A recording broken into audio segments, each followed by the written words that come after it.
Subscribe कीजिए 10th class गणित channel को और बेल आइकन को दबाइए लेटेस्ट वीडियो देखने के लिए।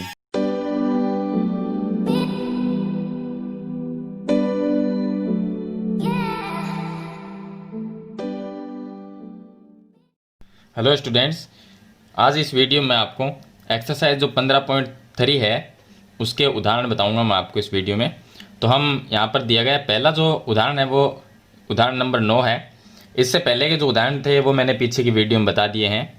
अब इस वीडियो में उदाहरण नंबर 9 में हमें दिया गया है कि 58 मीटर वाले एक वर्गाकार, तो ये वर्ग हो गया जिसकी भुजाओं का नाप दिया गया 58, यानी कि ये भुजा यहाँ पर 58 है, ये भी 58। तो वर्ग में क्या होता है कि चारों भुजाएं बराबर ही होती है, तो इस भुजा का मान 58 है तो सभी का सेम होगा।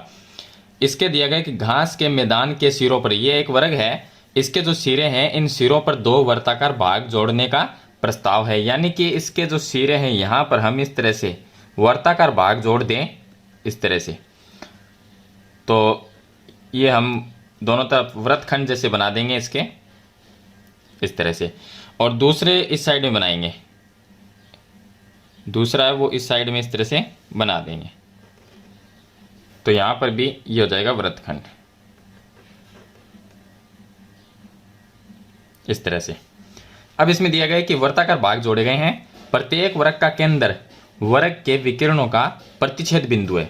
यानी कि जो इनका जो ये वृत्त बनाए हमने बनाए हैं इनका जो केंद्र है वो कहां पर होगा, वर्ग का विकिरण का प्रतिच्छेद बिंदु। तो पहले वर्ग के विकिरण बनाएंगे हम, तो एक विकिरण तो ये हो जाएगा और दूसरा इस साइड में, ये दोनों विकिरण है जहां पर एक दूसरे को काटते हैं। देखिए विकिरण कहां पर, इस बिंदु पर प्रतिच्छेद कर रहे हैं, तो ये क्या है, ये जो वृत्त है इसका केंद्र होगा।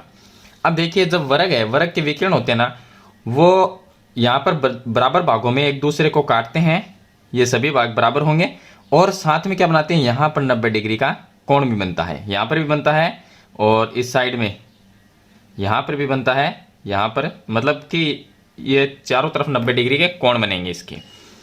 तो ये हो गया यहाँ पर 90 डिग्री का कोण, और वृत्त का केंद्र ये हो गया, और ये साथ में वर्ग है उसका प्रतिच्छेद बिंदु, विकिरणों का प्रतिच्छेद बिंदु भी है।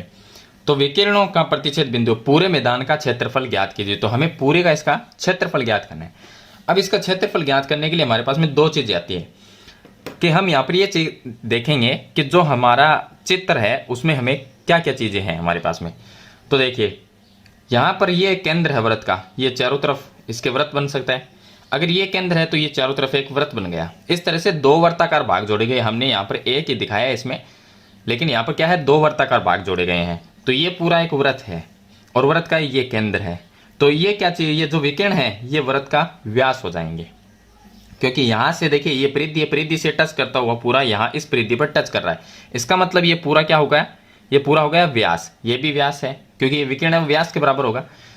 अब इसमें देखिए हमें जो इसमें सूत्र लगाना है वो सूत्र हम इस तरह से लगाएंगे कि पूरे मैदान का हमें क्षेत्रफल ज्ञात करना है। तो इसमें हमारे पास में ये वृत्तखंड है, ऊपर वाला भी वृत्तखंड हो गया और बीच वाला वर्ग हो गया। तो यानी एक वर्ग का क्षेत्रफल प्लस में इसके दो वृत्तखंड का क्षेत्रफल इसके प्लस में कर देंगे। तो इस तरह से हम पूरे मैदान का जो क्षेत्रफल है वो ज्ञात कर सकते हैं। तो ये वृत्तखंड, ये देखिए ये पूरा वृत्त है, ये इसका केंद्र बिंदु है। यहाँ से देखिए ये तिर्यकखंड बन रहा है, लेकिन यहाँ पर ये क्या आ गया, जीवा आ गई, तो ये नीचे क्या बन गया, वृत्तखंड बन गया।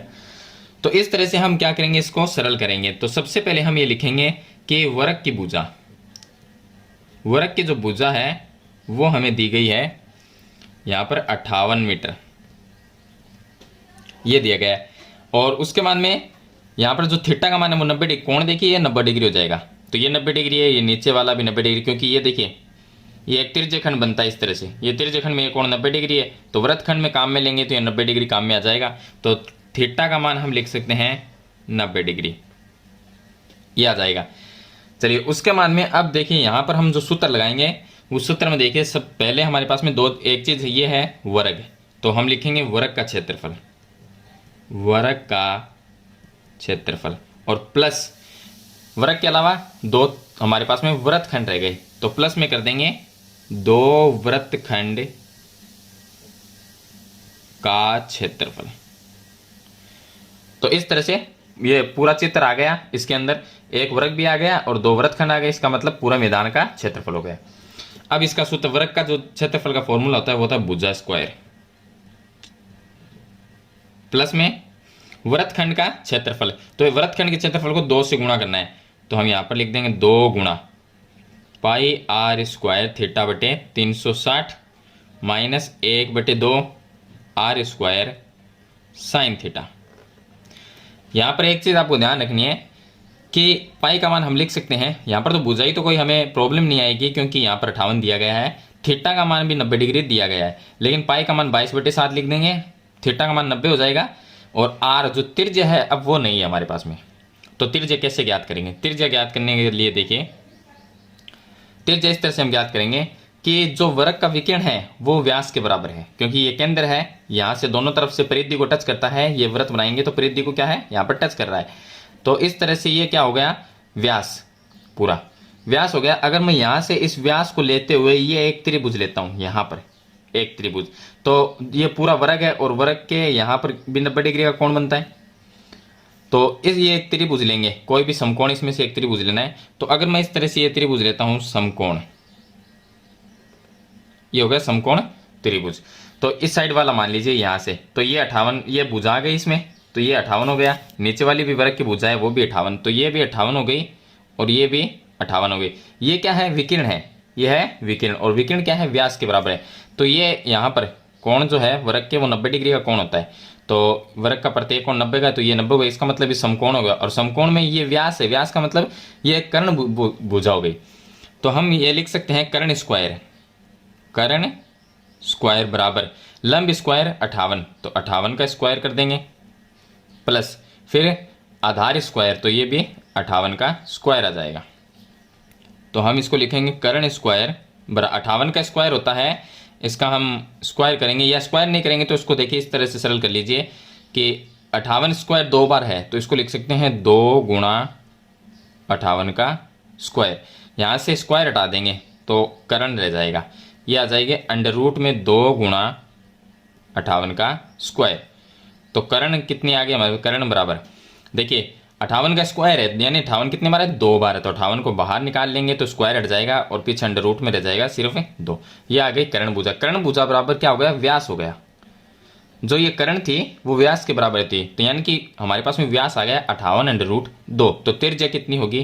तो यहाँ से हम त्रिज्या ज्ञात करेंगे, तो इसमें 2 का भाग दे देंगे, तो 58 अंडर रूट 2/2 का इसमें भाग दे देंगे, इसमें जाएगा 29 बार, तो 29 अंडर रूट 2 सेंटीमीटर, यह आ जाएगी त्रिज्या। तो त्रिज्या इस तरह से आपको ज्ञात करनी है इसमें। अब यहाँ पर हम सभी के माप 58, देखिए भुजा स्क्वायर, तो क्षेत्रफल हमें ज्ञात करना है, तो ये आ जाएगा हमारे पास में भुजा, भुजा कितनी है? 58, तो यहाँ पर लिख देंगे 58 का स्क्वायर, प्लस ये हो जाएगा 2। अब देखिए 2 इसके साथ भी गुणा होगा और माइनस का चिन्ह है, ये फॉर्मूला है, इसके साथ भी 2 गुणा होगा, तो हम क्या करेंगे 2 को इससे भी काट देंगे 180, और ये 2 इसके साथ में भी आएगा क्योंकि ब्रैकेट से बाहर है, तो अगर ब्रैकेट हटाएंगे तो 2 इसके साथ भी गुणा होगा और इसके साथ भी गुणा होगा, तो यहाँ से गुणा होगा तो 360 में भाग दे सकते हैं, तो 180 बार जाएगा, और यहाँ से ये 2 से कट जाएगा। अब पीछे हमारे पास में रह जाता है पाई आर स्क्वायर थीटा, पाई का मान हम लिख देंगे 22/7 गुणा आर जो त्रिज्या है 29 अंडर रूट 2, इसको लिखेंगे 29 अंडर रूट 2 गुणा 29 अंडर रूट 2 बार लिखना है, और इंडू में थीटा का जो मान है वो लिखेंगे 90 डिग्री, और बट्टे में इसके आ जाएगा 180 माइनस यहाँ पर रहेगा R square sine theta, R square, R कितनी है 29, तो 2 बार लिखना है 29 under root 2 into 29 under root 2, और आगे आ गया साइन 90, थीटा का मान 90 है तो साइन 90, साइन 90 का मान 1 हो जाएगा। 58 का स्क्वायर करेंगे तो ये आ जाएगा 3364, 58 को 58 से गुणा करते हैं तो आ जाएगा 3364, प्लस अब पीछे देखिए 90 का भाग 180 में जाता है 2 बार, और 2 का भाग 22 में जाता है 11 बार, तो ये रह गया 11 इंटू देखिए 29 से गुणा हो जाएगा, तो 29 गुणा 29 लिख देंगे, और अंडर रूट 2 गुणा होगा तो 2 बन जाएगा, क्योंकि अंडर रूट की 2 एक जैसी संख्या को गुणा करते हैं तो वहां से अकेली सिंगल संख्या रह जाती है, और अंडर रूट हट जाता है और अकेली सिंगल संख्या रह जाती है, तो रूट 2 गुणा रूट 2 बन जाएगा। नीचे क्या रह गया 7, और माइनस में यहाँ पर भी 29 को 29 से गुणा कर देंगे, तो 29 गुणा 29, ये रूट दो इनको गुणा करेंगे तो 2 बन जाएगा। साइन 90 का मान 1 होता है, लिखे या ना लिखे तो यहाँ पर लिख भी सकते हैं। चलिए 1 हो गया, ये हो गया 3364 प्लस। अब देखिए ऊपर वाली जो सभी संख्या है इनको हम गुणा कर लेंगे। आप इनको सभी को गुणा कर लीजिए, मैं आपको डायरेक्ट बता देता हूँ, मैंने इसका पहले काउंटिंग किया है, इसका गुणा भाग सब मैंने सरल किया है इसको। तो देखिए ऊपर वाली संख्या को अगर हम गुणा करते हैं तो इसका जो हमारे पास में मान आएगा वो आएगा 18,502। 18,502 बट्टे में आ जाएगा 7 माइनस आगे वाली जो संख्या है इसको हम गुणा करेंगे तो इसका मान आएगा हमारे पास में 1682 आ जाएगा। अब देखिए इसके आगे ये हो गया 3364 प्लस यहाँ पर 18,502 में हम 7 का भाग देंगे तो ये होगा हमारे पास में 26 यानी कि 2643.14 और माइनस में 1682 ये आ जाएगा। अब ये प्लस की और ये प्लस की दोनों संख्या प्लस की है तो इनको हम जोड़ लेंगे। इनको जोड़ने पर हमारे पास में आएगा 6007.14 और इसमें से माइनस कर देंगे 1682। अब ये दोनों जोड़ने के बाद में आ जाएगा हमारे पास में 6007.14 माइनस में 1682 को माइनस करेंगे, 1682 को इसमें से माइनस करेंगे, पीछे हमारे पास में रह जाएंगे 4325.14 सेंटीमीटर स्क्वायर। ये आ जाएगा पूरा जो मैदान है इसका क्षेत्रफल आ जाएगा। तो इस तरह से आपको इसको सरल करना है। तो मैंने आपको स्टेप बाय स्टेप सभी बता दिया। बुक में अगर आप देखते हो तो आपको इस तरह से प्रोसेस है वो नहीं मिलेगी। मैंने आपको बिल्कुल सिंपल तरीका बताया, चित्र को देख के हम किस तरह से सरल करते हैं उसी के अकॉर्डिंग मैंने बताया कि इसमें एक तो वर्ग है तो वर्ग का क्षेत्रफल हो जाएगा, 2 वृत्तखंड है तो 2 वृत्तखंड का क्षेत्रफल, दोनों को सरल करेंगे तो ये आ जाएगा हमारे पास में। त्रिज्या यहाँ से आपको निकालनी है तो त्रिज्या इस तरह से ज्ञात करेंगे आप। इसके बाद में हम शुरू करते हैं उदाहरण नंबर 10। अब देखिए इसका उदाहरण नंबर 10 है। इसमें दिया गया है कि एक 42 मीटर व्यास के वर्ताकार घास के मैदान, तो एक वर्ताकार हमारे पास में भाग है तो यहाँ पर देखिए ये हो गया एक वृत्त, ये वर्ताकार मैदान या वर्ताकार घास का मैदान है। अब दिया गया है कि 42 मीटर व्यास के वर्ताकार घास के मैदान के बाहर चारों ओर 3.5 मीटर चौड़ा रास्ता है, यानी कि ये हमारा तो घास का मैदान है, इसके बाहर एक रास्ता बना हुआ है इस तरह से।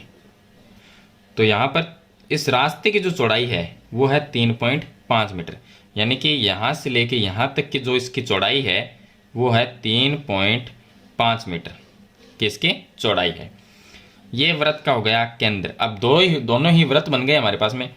तो इसमें क्या होगा कि जो 42 मीटर व्यास, तो देखिए व्यास दिया गया हमें 42 मीटर, तो त्रिज्या इसकी आधी हो जाएगी तो 21 सेंटीमीटर हो जाएगी, सॉरी 21 मीटर ये त्रिज्या हो जाएगी। देखिए अब छोटा वाला वृत्त और बड़ा वृत्त 2 हो गए तो दोनों वृत्त की त्रिज्या हमें पहले ज्ञात करेंगे। अब इसमें दिया गया है कि ये बाहर का ये जो मार्ग है इसमें जो चौड़ा रास्ता है 3.5 मीटर का और अंदर वाला घास का मैदान है। अब इसमें दिया गया है कि रास्ते में 4 रुपये प्रति वर्ग मीटर की दर से कंकड़ बिछवाने का खर्च ज्ञात करिए। ये जो रास्ता बना हुआ है चारों तरफ, इसमें हमें कंकड़ बिछवाने हैं, उसका खर्च ज्ञात करना है। अब कंकड़ बिछाने हैं अगर रास्ते के अंदर, तो इसमें क्या होगा कि रास्ते का क्षेत्रफल ज्ञात करना होगा। पहले रास्ते का क्षेत्रफल हम ज्ञात करेंगे, उसको 4 रुपये से गुणा करेंगे तो हमारे पास में खर्च आ जाएगा इसका। लेकिन पहले हम इसका क्षेत्रफल ज्ञात करेंगे। तो रास्ते का क्षेत्रफल है वो कैसे ज्ञात करेंगे, जो 3.5 मीटर इसका रास्ता है उसका क्षेत्रफल कैसे ज्ञात करेंगे, उसका ज्ञात करने के लिए बड़ा जो वृत्त है उसमें से निकाल देंगे, छोटे वाला वृत्त माइनस कर देंगे। बड़े वृत्त में से छोटे वृत्त को माइनस करते हैं तो यहाँ पर ये रास्ते का क्षेत्रफल आ जाएगा। तो इसका मतलब हम यहाँ पर ज्ञात करेंगे कि रास्ते का क्षेत्रफल कैसे ज्ञात होगा, बड़े वृत्त का क्षेत्रफल। तो यहाँ पर लिखेंगे बड़े वृत्त का क्षेत्रफल, उसमें से माइनस कर देंगे छोटे वृत्त का क्षेत्रफल, छोटे वृत्त का क्षेत्रफल। यानी कि इस तरह से समझे इसको कि जो बड़ा वृत्त है उसमें से बीच वाला चक्कर निकाल के बाहर रख दे तो पीछे ये रास्ता रह जाएगा। तो अब देखिए इसमें क्या होगा कि बड़े वृत्त का क्षेत्रफल, तो बड़े वृत्त का क्षेत्रफल है उसको मान लेंगे पाई आर स्क्वायर। अब क्षेत्रफल का फॉर्मूला सेम होता है लेकिन बड़े वृत्त को R1 मान लेंगे और माइनस पाई आर स्क्वायर इसको R2 मान लेंगे। तो R1 त्रिज्या यानी बड़े वृत्त की त्रिज्या इसके अंदर से लेके यहाँ तक पूरी, ये बड़े वृत्त की त्रिज्या होगी और ये छोटे वृत्त की त्रिज्या होगी। छोटे वृत्त की त्रिज्या तो हमें दी गई है 21 है, ये 21 है, और बड़े वृत्त की कितनी होगी, तो यहाँ से लेके और यहाँ तक ये 21 है और आगे कितनी है 3.5, तो टोटल हम प्लस कर देंगे तो कितनी होगी 24.5 मीटर हो जाएगी। यानी बड़े वृत्त की त्रिज्या है 24.5 और छोटे वृत्त की त्रिज्या होगी 21। तो बड़े वृत्त की त्रिज्या में हम क्या करेंगे, रास्ता है वो प्लस कर देंगे, जो छोटे वृत्त की त्रिज्या है उसमें ये रास्ता और प्लस कर देंगे तो बड़े वृत्त की त्रिज्या बन जाएगी। तो यहाँ पर हम पाई को बाहर ले सकते हैं, तो पाई हमने लिया कॉमन और ये रह गया R1 का स्क्वायर माइनस R2 का स्क्वायर। तो पाई का जगह हम लिखेंगे पाई और पीछे देखिए अब यहाँ पर R1 जो त्रिज्या है वो 24.5, तो यहाँ पर लिख देंगे 24.5 का स्क्वायर माइनस R2 त्रिज्या है वो 21 है, तो ये हो गया 21 का स्क्वायर। यहाँ पर ये हो गया पाई।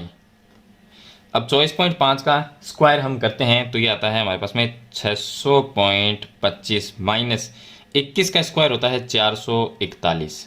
दोनों को माइनस कर लेंगे, पाई का मान लिख देंगे, पाई का मान 22/7, इन दोनों को माइनस करेंगे तो ये आ जाएगा हमारे पास में 159.25 आ जाएगा।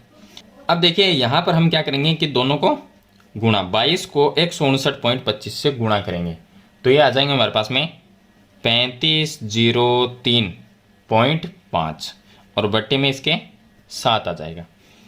अब 7 का इसमें भाग देंगे तो ये आ जाएगा हमारे पास में 500.5 मीटर स्क्वायर। तो ये हमारे पास में इसका क्षेत्रफल आ जाएगा 3503.5 में 7 का भाग देंगे तो 500.5 मीटर स्क्वायर, ये आ जाएगा रास्ते का क्षेत्रफल। अब रास्ते का ये तो क्षेत्रफल आया, अब इसमें कंकड़ बिछवाने का खर्च कितना होगा, तो देखिए यहाँ पर लिखा हुआ है कि रास्ते में 4 रुपये प्रति वर्ग मीटर की दर से, यानी 1 मीटर का, तो मैं यहाँ पर लिख देता हूँ 1 मीटर स्क्वायर का खर्च वो है 4 रुपये दिया गया है, इसमें दिया गया है 4 रुपये प्रति वर्ग का मतलब है 1 वर्ग मीटर का, 1 मीटर स्क्वायर का खर्च होता है 4 रुपये। तो 500.5 मीटर स्क्वायर का, तो यहाँ पर लिख दें हम 500.5 मीटर स्क्वायर का खर्च होगा, तो 4 से इसको गुणा कर देंगे तो ये आ जाएगा 4 गुणा 500.5, इसको हम गुणा कर देंगे इससे, तो गुणा करने पर हमारे पास में आ जाएगा 2002 रुपये, ये आ जाएगा। तो इस जो रास्ता था बीच वाला, इसका जो खर्च होगा वो 2002 रुपये होगा। तो ये हो गया उदाहरण नंबर 10। तो मैंने सभी चीज़ें आपको स्टेप बाय स्टेप इसमें बता दी है। आशा करता हूँ कि आपको ये क्वेश्चन है, वो उदाहरण है, वो ज़रूर समझ में आ गया होगा। फिर भी आपको किसी प्रकार की अगर प्रॉब्लम रहती है तो आप मुझे कमेंट में ज़रूर बताएं, मैं उसका जवाब है वो आपको देने की ज़रूर कोशिश करूँगा। वीडियो अच्छी लगे तो लाइक और शेयर ज़रूर कर देना, चैनल पर नए हैं तो सब्सक्राइब करना और बेल आइकन का बटन ज़रूर दबा देना ताकि आने वाली नई वीडियो की नोटिफिकेशन है वो आपको सबसे पहले मिल सके। आज की वीडियो में इतना ही, मिलते हैं नई वीडियो नए टॉपिक के साथ, तब तक के लिए थैंक यू।